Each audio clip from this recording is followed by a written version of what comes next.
Dès le départ, on découvre Marine, une chevalière d'argent au charisme froid et à la présence presque métallique. Son regard est dur, ses gestes précis, et dès la première leçon, elle impose la règle. Briser une pierre à main n'est pas une question de force, mais d'énergie intérieure. Seiya, encore brut et impulsif, fonce tête baissée, persuadé que la puissance suffit. Marine l'arrête net et lui explique que tout repose sur le petit cosmos, cette énergie capable d'agir jusque sur les atomes. Puis, sans prévenir, elle passe à la pratique. Un simple mouvement, et Seiya est projeté dans les airs. Il comprend alors qu'il vient d'entrer dans un monde qui le dépasse. Les jours et les nuits d'entraînement s'enchaînent. Peu à peu, Seiya apprend à éveiller son petit cosmos, à maîtriser sa vitesse et sa concentration.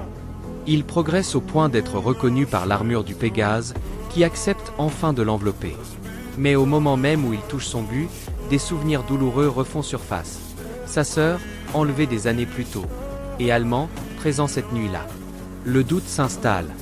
Malgré les avertissements, Seiya décide de retourner chercher la vérité.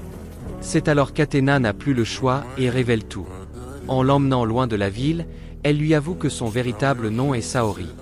Dans son enfance, une explosion d'énergie incontrôlée a détruit les bras de mamie. Pour la sauver, sa famille s'est mise à capturer des enfants possédant un petit cosmos afin d'absorber leur énergie et lui fabriquer de nouveaux bras. L'enlèvement de la sœur de Seiya n'était qu'une erreur.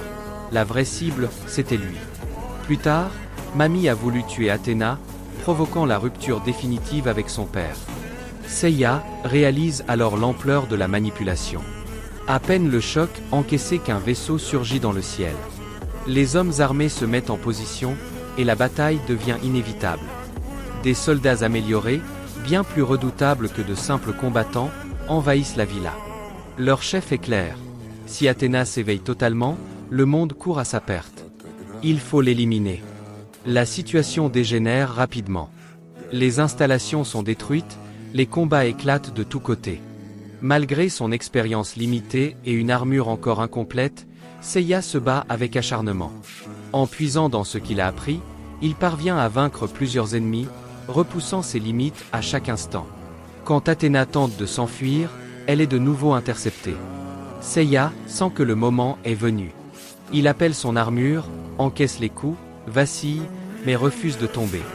En libérant tout son petit cosmos, il frappe avec la vitesse et la détermination du Pégase, lançant enfin son attaque décisive, prêt à affronter un destin bien plus grand que lui.